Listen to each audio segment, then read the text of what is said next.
নমস্কার বন্ধুগণ, পূর্বে আমি আপনাদের শ্রীমদ্ ভগবদ গীতার দ্বিতীয় অধ্যায় সাংখ্যযোগের 61তম শ্লোক বিশ্লেষণ করেছিলাম।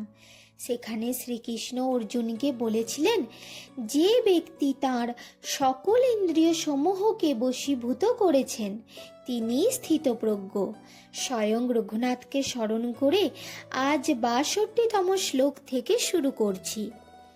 ধ্যায়ত বিষয়ান পুংসো সঙ্গস্তেষু পজায়তে সঙ্গাৎ সঞ্জায়তে কাম কামাৎ ক্রোধোভিজায়তে ক্রোধাৎ ভবতি সম্মোহ সম্মোহাৎ স্মৃতি বিভ্রম স্মৃতিভ্রংশাৎ বুদ্ধিনাশো বুদ্ধিনাশাৎ প্রণশ্যতি।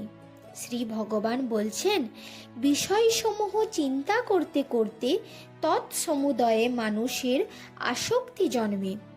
আসক্তি হইতে কামনা হয়, কামনা প্রতিহত হইয়া ক্রোধে পরিণত হয়, ক্রোধ হইতে কর্তব্যরূপ বিবেক নাশ, এবং বিবেক নাশ হইতে শাস্ত্র আচার্যের উপদেশজনিত সংস্কারের স্মৃতি বিলোপ, স্মৃতি বিভ্রম হইতে পুরুষের সৎ বিচার বুদ্ধি বিনষ্ট হয়, এবং বিচার বুদ্ধি বিনষ্ট হইলে মানুষ পুরুষার্থের অযোগ্য হয়।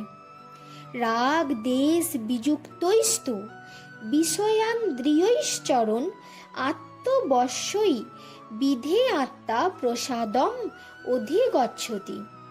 শ্রী ভগবান বলছেন, সংযত চিত্ত পুরুষ প্রিয় বস্তুতে স্বাভাবিক আসক্তি ও অপ্রিয় বস্তুতে স্বাভাবিক বিদ্বেষ হইতে মুক্ত হইয়া স্ববশীভূত ইন্দ্রিয় দ্বারা অবর্জনীয় মানে দেহের অপরিহার্য বিষয়সমূহ পতিত তৃণের ন্যায় অনাসক্তভাবে গ্রহণ করিয়া চির প্রসন্নতা লাভ করেন।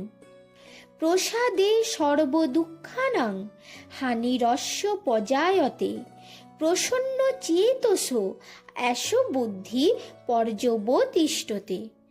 প্রসন্নতা লাভ হইলে স্বচ্ছচিত্ত ব্যক্তির সর্ব দুঃখের বিনাশ হয়, কারণ তাহার বুদ্ধি আত্মস্বরূপে শীঘ্র নিশ্চল হয়। আজ এতটুকুই থাক বন্ধুগণ, পরের দিন 66তম শ্লোক থেকে শুরু করব। আপনারা আমার সনাতন হিন্দু শাস্ত্র চ্যানেলটির সঙ্গে থাকুন। ধন্যবাদ।